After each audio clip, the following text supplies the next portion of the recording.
Hey there, I'm Steve, and welcome to Jamsin Entertainment. And welcome to the conversation. Just before we get started, there are many ways you can help. You can like and subscribe so you never miss a conversation. But most importantly, please share this video. Get the word out there as a community. We can talk about all the things that we love. I recently just saw Kingsman. This is the prequel to Kingsman, The Secret Service, Kingsman 2, The Golden Circle. This one takes a different tone to the original two. The original two were more fast-paced and had more comedy in them, and were way more action-packed. This one takes itself a little more seriously. It has a little bit of comedy, and the action is mostly towards the end. It's probably about 30 to 45 minutes, probably closer to 45 minutes until you get your real first action scene, and that's the one with Rasputin. And that's not a spoiler because it's in the trailers. And here's something: you think Rasputin, by the trailers, is the big bad. He's not. So the plot of this movie revolves around the beginning, the actual war, and the end of World War I. The movie focuses on two characters mostly: the Duke, whose name is escaping me right now, and his son Conrad. The movie starts out with Conrad as a young boy in South Africa with his family. His dad is part of the Red Cross. They come to this one camp to give aid to not only the soldiers there, but to the prisoners of war there, because they're treating these prisoners pretty bad. And some of them aren't even soldiers, they're just regular civilians. And thankfully, the Duke points out, like, you need to give these people better care. And his friend, played by Charles Dance, agrees with him. He's playing a general in this movie. And the officers beneath him were at first like, no, you're not going to give them aid.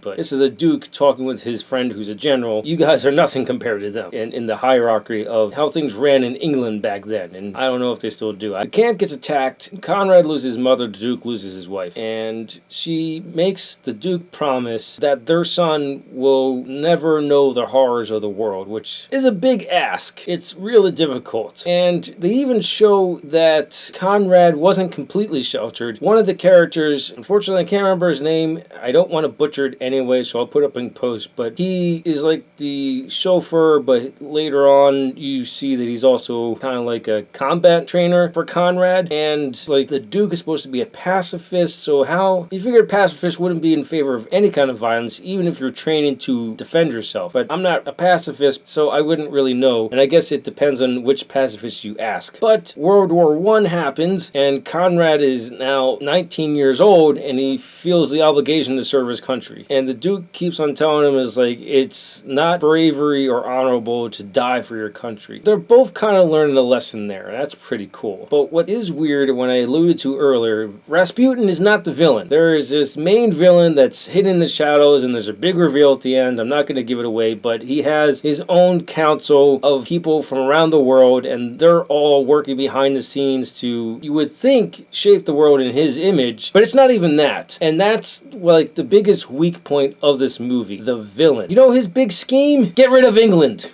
It's because he's a Scot, and he's always wanted freedom from England, and he wants to get rid of England. That's it. No taking over the world, no nothing. He's just a guy in the shadows who hates England because he's Scottish. He's not interesting at all. It would have been more interesting if they somehow made Rasputin the villain. I don't know how they would, because they try to keep this historically accurate. It just would have been more interesting. They build him up that way in the trailers. I just wish they would have done that. Now, what's really cool about Rasputin in the movie, not in the historical sense, because he was a really bad guy and he was pretty disgusting. What's really cool about him in the movie is his fighting style. There's this dance style from Russia called Cossack, and he uses that in his fighting. It's really cool. One thing I noticed about the action, the little that we got for what's normally a action spy film, that it's not shot the same way as the other two films. I'm not sure if it's a different director or not, but normally the fight scenes, they follow all the movements, and this one only does it for like two things. Kind of weird. It's still enjoyable. It's not shaky cam or anything like that, so you can still watch it and enjoy it. It's just not nearly as good as the other two films. I did enjoy myself, but not nearly as much as the other two films. If I had to recommend this, I'd wait for it to come out on DVD. If you have seen The Kingsman, let me know your thoughts in the comments below. If you like what you saw, like it. If you think other people like it, share it. If you really liked it, hit the subscribe button. Thank you for watching, and live your imagination.